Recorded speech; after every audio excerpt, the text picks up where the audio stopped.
তার পাইলট মারা গেলে তো শহীদ হবে না, স্বর্গে যাবে না। আমার পাইলট মারা গেলে তো স্বর্গে যাবে, শহীদ হবে। তো সমস্যাটা কোথায়? নৈতিকভাবে আমরা উপরে, মুসলমান উপরে, এটাকেই ভয় পায়, এটাকেই ভয় পায়।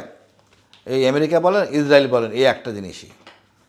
দেখেন, ভারত কখনোই চায় না আমরা উন্নত রাষ্ট্র হলে তার পশ্চিমবঙ্গে আন্দোলন করবে। এটা আন্দোলন করে নাই এখনও। কারণ পশ্চিমবঙ্গে ছিল আমার দাদাবাবুরা জমিদার, তারা আমাদেরকে শাসন করছে।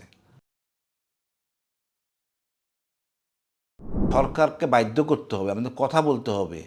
তোমার কি আছে হ্যাডম, আমি কেন মরবো? না মরে যদি চুক্তি করি তাহলে বেঁচে গেলাম না আমি। এই ভয়ই তো ভারত আক্রমণ করবে না। এটা বেটার না আমি বিমান কিনে যুদ্ধ করা বেটার? আমি তো হলে ভাই আপনার ওই সাবমেরিনও কিনবো না, আমি জলপথ ভাড়া দিব চীনকে, আপনার সাবমেরিন রাখেন, বছর আমরা এত টাকা দিবেন। আমি সাবমেরিন কিনবো কোন কামে? আমি কিনা বিশ্বাসী না। আমি যদি চুক্তি করে আমার সার্বভৌমত্ব ঠিক রাখতে পারি, আর ওই বাকি টাকা দিয়ে আমি দেশের অর্থনীতি ডেভেলপ করব। আমাদের ছিল অল্প রেজিমেন্ট, 5টা 6টা রেজিমেন্ট, 8টা রেজিমেন্ট ছিল। তো দেখেন কত রেজিমেন্ট এখন আমরা, অনেক রেজিমেন্ট, আমাদের ট্যাঙ্ক কামান কত কিছু। এখন পারি নাই শেখ মুজিব বেরোনোর জন্য উনি রক্ষী বাহিনী বানাইছেন, যে রক্ষী বাহিনী নতুন গাড়ি, নতুন জুতা, ইউনিফর্ম, ভারতের প্রেরণায়, অনুপ্রেরণায় রক্ষী বাহিনী সৃষ্টি করছেন। যে রক্ষী বাহিনী ছিল সেনাবাহিনীর মানে একটা বিপক্ষের শক্তি।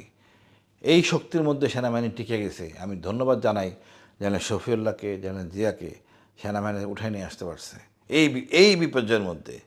এই যে এখন বিরাট ঘটনা ঘটছে, আমরা মনে কষ্ট পাইছি, বাট হেরে যায় নাই। এই যে অপরাধীরা জেলখানা যাইতেছে, যদি এখানে যদি 100 অফিসারও যদি দণ্ড হয় অসুবিধা নাই, আমরা ওই জায়গায় চলে গেছি ইনশাল্লাহ। এখন আমাদের একটু ঘুষাইতে হবে।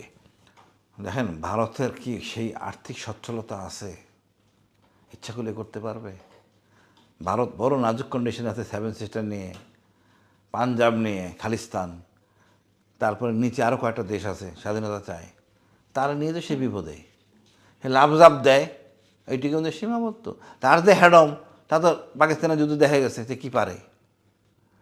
তার পাইলট মারা গেলে তো শহীদ হবে না, স্বর্গে যাবে না। আমার পাইলট মারা গেলে তো স্বর্গে যাবে, শহীদ হবে। তো সমস্যাটা কোথায়? নৈতিকভাবে আমরা উপরে, মুসলমান উপরে, এটাকেই ভয় পায়, এটাকেই ভয় পায়। এই আমেরিকা বলেন, ইসরায়েল বলেন, এই একটা জিনিসই। দেখেন, ভারত কখনোই চায় না আমরা উন্নত রাষ্ট্র হলে তার পশ্চিমবঙ্গে আন্দোলন করবে। এটা আন্দোলন করে নাই এখনও। কারণ পশ্চিমবঙ্গে ছিল আমার দাদাবাবুরা জমিদার, তারা আমাদেরকে শাসন করছে। তারা যদি আমাদের নিচে বইরে যায় বিপদ না? তাই পশ্চিমবঙ্গের দাদাবাবুকে ঠান্ডা রাখার জন্য আমাদের উপরে যত রকম অশান্তি করা যায়, এই জেএমবি থেকে শুরু করে এইখানে আগুন, সেখানে এই সব ভারতের প্রেসক্রিপশন। বাট আমাদের দুর্ভাগ্য, আমাদের এই রাজনীতিবিদরা অনভিজ্ঞ, এটা চিকিৎসার জন্য ভারতে যায়। লজ্জা হওয়া উচিত এদের, যে নিজ দেশে চিকিৎসা করবো। আমি জনগণের টাকায় ভারতে যাব না বা সিঙ্গাপুরে যাব না।